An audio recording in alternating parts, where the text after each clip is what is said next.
Bonjour à tous et bienvenue dans cette émission consacrée aux destinations et aux croisières de rivage du monde.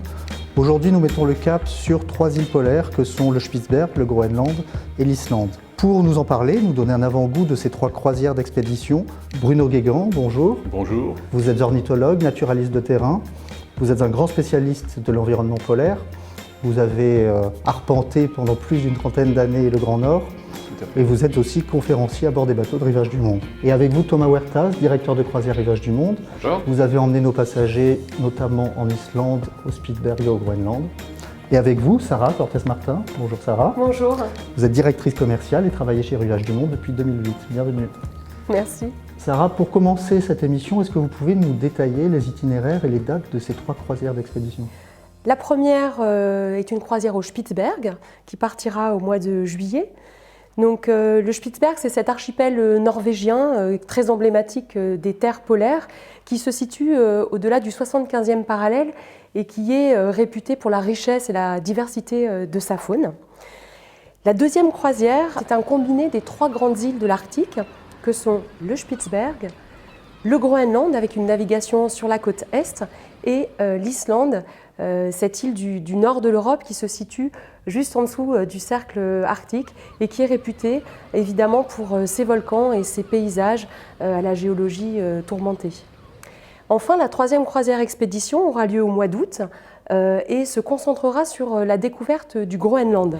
Elle démarrera sur la côte ouest du Groenland avec 2 sites d'importance que sont la baie de Disko et Ilulissat, et nous naviguerons à travers le célèbre passage du prince Kristiansund qui nous ouvrira pour la suite la navigation sur la côte est du Groenland. Et donc vous appelez ça des croisières d'expédition, pourquoi cette dénomination ? Quand vous faites une croisière classique, les découvertes vous attendent, j'allais dire, patiemment aux escales. Pour une croisière d'expédition, c'est tout l'inverse. Les découvertes, c'est vous qui allez les débusquer. Parfois, elles se présentent à vous. Mais en tout cas, c'est autour de ces découvertes, de ces opportunités que l'on construit l'itinéraire d'une croisière expédition. Ces croisières partent sur les traces de grands aventuriers, de trappeurs, de scientifiques. Vous qui êtes allé souvent dans le Grand Nord, est-ce que vous pouvez nous expliquer cette fièvre, cet attrait de ces terres-là pour les scientifiques et les aventuriers ? En fait, il est multiple. D'abord, il y a toujours cette notion de terre vierge qui fait que beaucoup d'explorateurs, bien sûr, ne rêvent que d'une seule chose, c'est de mettre le pied sur une île, sur une terre nouvelle. Donc ça, c'était les premiers motifs. Amundsen, par exemple, un Norvégien, est connu pour ses explorations, aussi bien d'ailleurs au sud qu'au nord, dans le monde polaire. Et puis, il y a eu après des raisons économiques. C'est-à-dire la recherche de routes, de nouvelles routes qui allaient vers l'Inde. Et puis, au lieu de trouver des passages, parce que les passages étaient assez difficiles, ils ont trouvé surtout des baleines et des morses. Et donc, il y a un 3e stade qui ont été un peu un envahissement de ces régions par les pêcheurs et les chasseurs. Ce sont les 3 grands motifs de visite de ces régions. Et nous, eh bien, en tant que touristes, eh bien, c'est des régions qui restent exceptionnelles. Quand vous allez dans le Grand Nord, d'abord ça choque. Moi, la première fois que je suis allé, en tant que scientifique, on était amené par des petits avions tout-terrain dans des zones complètement désertiques, inaccessibles par la mer et par le sol. Et quand l'avion repartait, ce qui choquait, c'était surtout le silence. C'est-à-dire, on se retrouvait dans des régions grandioses, immenses, et pratiquement pas d'animaux. Tout du moins, on n'avait pas encore la perception, nos ouïes n'étaient pas encore familiers avec le peu de bruit des animaux. Et la seule chose qu'on entendait, c'est des explosions d'icebergs qui se cassaient en deux au loin, et nous étions très intrigués par ce bruit. Mais vraiment, ce qui choque le plus, c'est le silence.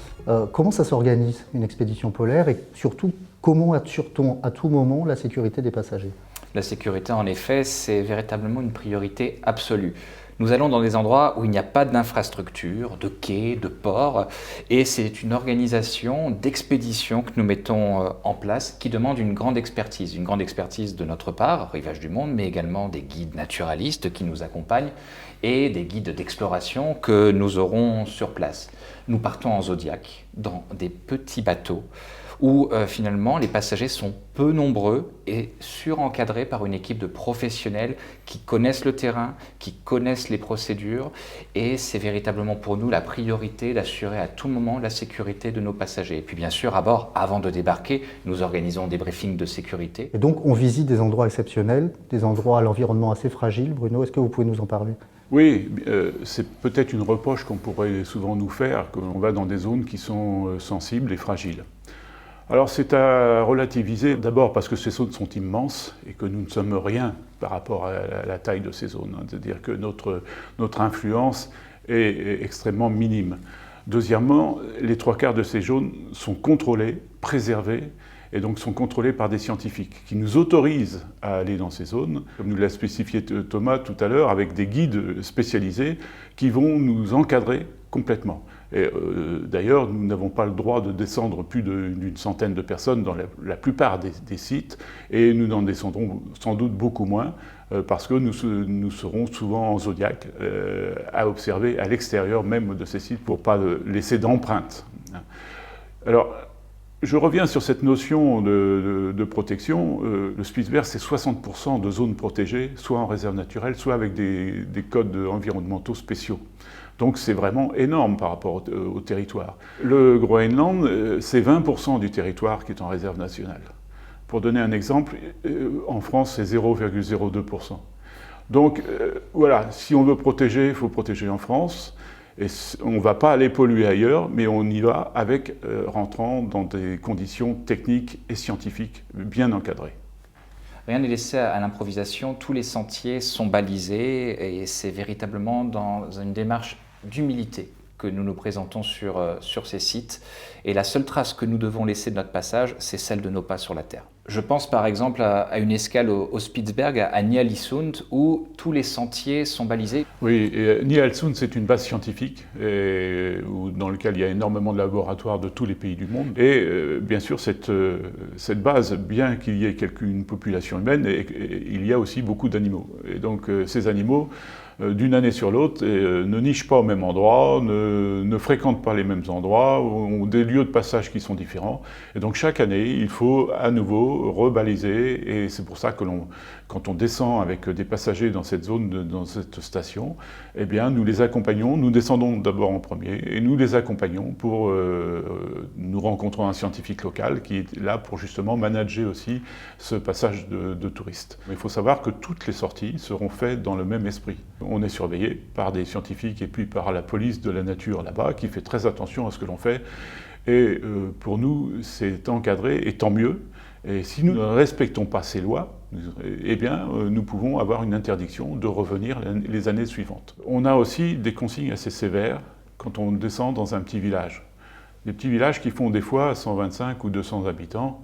Bien évident que descendre avec un bateau, même de seulement 200 personnes, ça fait quand même doubler la population du village. Et donc là aussi, on prend contact de toute façon toujours avec le responsable du village et ils sont très très contents de nous voir.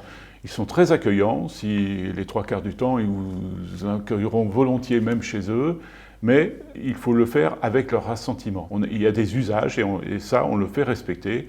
Et généralement, là aussi, toutes les consignes sont données à nos passagers avant de sortir. Ce sont des peuples qui ont surtout été obligés de faire un saut énorme, passant d'une situation, je dirais, un petit peu de peuple primitif, et j'aime pas ce mot, j'ai mis le mot premier, d'ailleurs, peuple premier, à une évolution dite moderne, qui souvent, d'ailleurs, n'a de moderne que le nom, mais qui brusquement les a déracinés de leur mode de vie habituel. Et donc il faut y aller avec une certaine sensibilité. Ce sont des grands peuples. Thomas, le bateau aussi aide au respect de l'environnement. Est-ce que vous pouvez nous dire un mot du World Explorer ? Pour nous, Rivage du Monde, c'est une valeur centrale que de chercher à minimiser notre impact sur l'environnement. Et ça passe en effet par le choix de bateaux modernes, le World Explorer en l'occurrence, qui est sorti des chantiers navals en 2019. C'est un bateau récent, fleuron technologique, avec des systèmes qui permettent de minimiser notre impact. Je pense notamment à la motorisation hybride, électrique, mais également au système de stationnement dynamique qui nous permet de rester en place en pleine mer sans jeter l'ancre, c'est-à-dire que nous n'abîmons pas les fonds marins, mais c'est aussi un système de stabilisation et de stabilisateur moderne, de dernière génération à bord de notre bateau, et du coup notre consommation d'essence est minimisée. Il y a également tout ce que nous mettons en place à l'intérieur du bateau également pour diminuer cet impact. Je pense notamment à la diminution de notre consommation de plastique à bord, qui est drastique. C'est un bateau de petite taille, à taille humaine, 180 passagers répartis en 98 cabines. Il ne fait que 125 mètres de long. Nous sommes véritablement sur un bateau intime. Je pense aux grands espaces communs, par exemple le salon observatoire avec ses grandes baies vitrées qui permettent d'avoir une vue à 180 degrés sur l'ensemble des territoires que nous allons découvrir. C'est un bateau qui est propice à la contemplation, aussi bien dans les espaces communs, mais également dans les espaces plus intimes que sont les cabines, qui sont toutes avec une ouverture vers l'extérieur, que ce soit un sabord, une fenêtre, une baie vitrée ou un balcon privatif. Tout est là pour permettre à nos passagers d'avoir une vue sur les paysages que nous découvrons au quotidien. Il y a vos conférences, Bruno. Est-ce que vous pouvez nous dire à peu près les thèmes que vous allez aborder ? J'aborderai bien sûr, et avant tout, tous les thèmes qui sont là sur la flore et la faune, qui sont mes thèmes de passion. Mais j'aborderai aussi d'autres sujets. Dans ces pays qu'on pense désertiques, il y a eu quand même, il y a quelques centaines d'années, quelques milliers d'années pour certains, des peuples qui sont passés, qui ont laissé des traces. Et donc, j'ai été amené à travailler toute l'histoire aussi du Groenland et du Spitzberg pour pouvoir donner d'autres informations. Et puis, on vit aussi, de temps en temps, notamment en Groenland, avec des populations qui existent, les Inuits. Et là aussi, j'ai été amené, à travers des discussions, à regarder un peu l'économie de ces pays. Et donc, j'aborderai toutes ces phases pendant les conférences, et aussi à bord où je suis à la disposition des clients, bien entendu, parce que je ne vais pas aller sur un hôtel dans le port du coin me réfugier. Non, je serai à bord avec les gens, et je peux leur discuter à tout moment, même sur des points d'incompréhension qu'on aurait pu, ou de divergence qu'on peut avoir lors de mes conférences. Bien, nous sommes maintenant en Norvège, nous arrivons actuellement à ce pays, le Groenland. Nous arrivons aujourd'hui au Svalbard. Nous sommes actuellement au Spitsberg, donc dans cette merveilleuse île du Spitsberg, couverte à 60% de glace. Bien sûr, c'est une croisière d'expédition. Le terme pourrait faire peur, mais il faut savoir que toutes nos activités, tous les rendez-vous que nous proposons sont bien évidemment adaptés à l'ensemble de nos passagers. Pour ceux ou celles qui auraient envie d'avoir plutôt un moment de recueillement, l'observation de la faune et de la flore, ça se fait en petits groupes, c'est quelque chose d'intimiste, c'est véritablement magique. Et pour ceux qui aiment les rendez-vous un peu insolites, je pense par exemple à une baignade dans les eaux chaudes du Blue Lagoon en Islande, près de Reykjavik. Le but du jeu, bien évidemment, c'est que chaque passager, chaque croisiériste ressorte de ce voyage avec une impression très personnelle qui lui sera propre puisqu'il aura choisi par lui-même les grands moments, les grands rendez-vous qui marqueront son voyage avec nous. Et justement, parmi toutes ces activités, Bruno, on présente souvent le Spitsberg comme le dernier refuge de l'ours polaire. Est-ce que les passagers auront la chance de croiser sa route ? Oui, alors plus largement, un dernier refuge de l'ours polaire, pas tout à fait, puisque l'ours polaire, il a un habitat qui est sur l'ensemble de l'Arctique. Et donc le Spitsberg n'est qu'une petite partie de l'Arctique. Alors c'est par contre effectivement un endroit où on peut observer des ours relativement facilement. Mais voilà, là nous avons affaire à la nature. Sur 7 jours, il est fort probable que l'on en voit. C'est une grande probabilité, j'ai confiance dans ça. Et on va mettre tous les moyens pour en voir. Notamment, on va faire une veille 24 heures sur 24 avec les marins et avec les guides polaires. On fait une veille. Et généralement, l'ours polaire, il arrive vers 4 heures du matin et c'est avec un grand plaisir que je réveille tous les passagers pour leur dire que nous allons observer un ours. Et après, ça sera l'attitude de l'ours qui nous dira si on doit rester ou pas. Si l'ours s'en va, on ne va pas le harceler, on ne va pas aller au-devant de lui, on va le laisser partir. Et dans certains cas, il viendra très très près, mais de lui-même viendra. Ce n'est pas nous qui approchons de l'ours, il faut bien être clair. C'est l'ours qui se dit je vais voir des humains, tiens, c'est assez drôle. Il n'a pas peur de nous, c'est le roi, c'est Nanook, le grand marcheur, mais c'est le roi de la banquise. On ne peut pas, bien entendu, garantir l'ours. D'ailleurs, dans la nature, on ne garantit rien. Si vous allez voir des animaux, si vous allez voir des cerfs, ce n'est pas garanti. Et c'est tout le charme de la recherche. C'est justement de ne pas garantir les choses. Il y a surtout des animaux rares que l'on n'a pas l'habitude de voir dans nos régions. Et souvent, l'agrément que l'on a dans ces régions, c'est que comme ils ne connaissent pas l'homme, ils ne l'identifient pas comme un prédateur. Alors on pourra avoir ça pratiquement à coup sûr, des morses notamment, Et puis tout ce que j'appelle les commensaux. Les commensaux, c'est ceux qui partagent le repas de l'ours. La fameuse mouette blanche, pour les ornithos, c'est une mouette blanche qui n'existe que sur la banquise, qui est très particulière, qui vit dans ce milieu-là, qui ne migre pas. Un certain nombre d'anatidés très rares, mais il y a aussi des macareux, il y a aussi, bien sûr, tous les petits alcidés. Alors, les petits alcidés, ce sont les pingouins. Vous savez qu'on parle de pingouins dans l'hémisphère nord et de manchots dans l'hémisphère sud. Voir les baleines, c'est donc aller en zodiaque, à proximité des lieux où nous savons qu'ils sont en transit, qu'ils sont en rassemblement, attendre et solliciter les yeux de tous nos passagers à 360 degrés afin que chacun puisse repérer à un moment donné le signe d'une ou plusieurs baleines. Et là, elle apparaît, c'est majestueux, le temps est suspendu. C'est un moment de recueillement, de convivialité également à bord où tous les passagers se mettent à chercher cette baleine mythique. Comme l'a dit Bruno, la nature est imprévisible, mais nous favorisons quand même les choses afin que cette rencontre et ce rendez-vous magique puisse avoir lieu.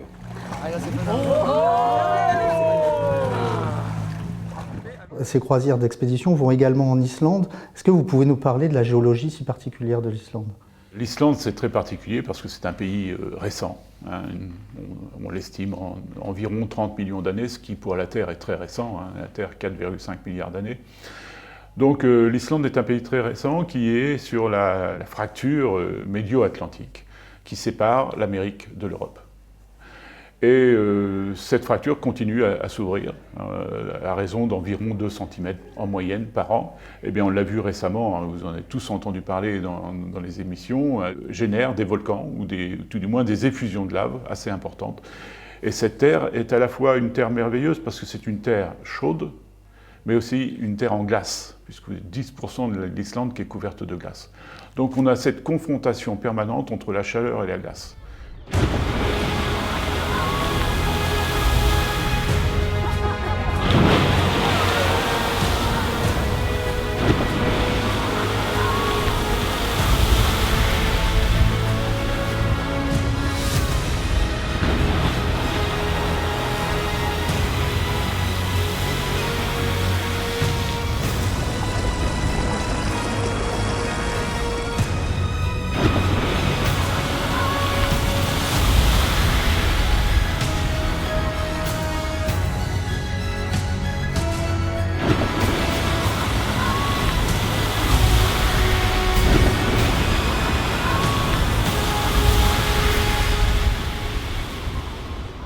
Pour conclure, parmi toutes les visites et les excursions que proposent ces 3 croisières, si vous aviez un coup de cœur, quel serait-il ?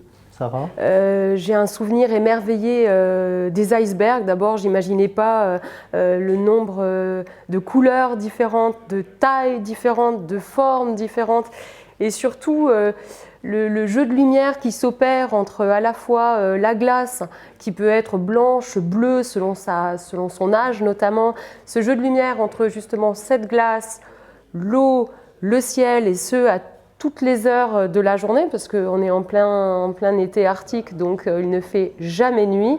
Ça m'a complètement émerveillée. Je dois avoir des centaines de photographies d'icebergs, et j'ai même cru à un moment avoir du talent pour la photo. Ça s'est avéré faux.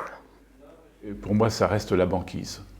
C'est-à-dire, la banquise, c'est l'élément qui, à la fois, que je trouve merveilleux, splendide, jamais pareil, et en même temps toujours présente et parfois angoissante. C'est aussi un des endroits où j'ai risqué ma vie, pour la petite histoire. C'est toujours pour moi une nouveauté. C'est quelque chose, je ne m'y habitue pas, quoi. Je n'ai pas la notion, une montagne on s'y habitue, un fleuve on s'y habitue au bout d'un certain temps.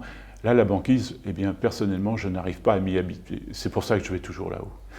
Je penserai à Ilulissat, la baie de Disko, où nous avons ce glacier, où ces grands blocs de glace se brisent pour devenir iceberg et ensuite voguer au fil des courants. C'est un endroit magique, majestueux, où règne un silence incroyable, silence qui parfois est en effet perturbé par ce bruit retentissant, profond, sourd, parfois même violent, d'une glace qui se fissure et qui devient iceberg. C'est un endroit à voir véritablement au moins une fois dans sa vie. On est vraiment privilégié lorsqu'on a pu voir ce site. Merci à tous les trois pour cet échange passionnant qui, je l'espère, vous donnera envie de découvrir ces terres polaires que sont le Groenland, l'Islande et le Spitzberg. Merci à tous et à bientôt.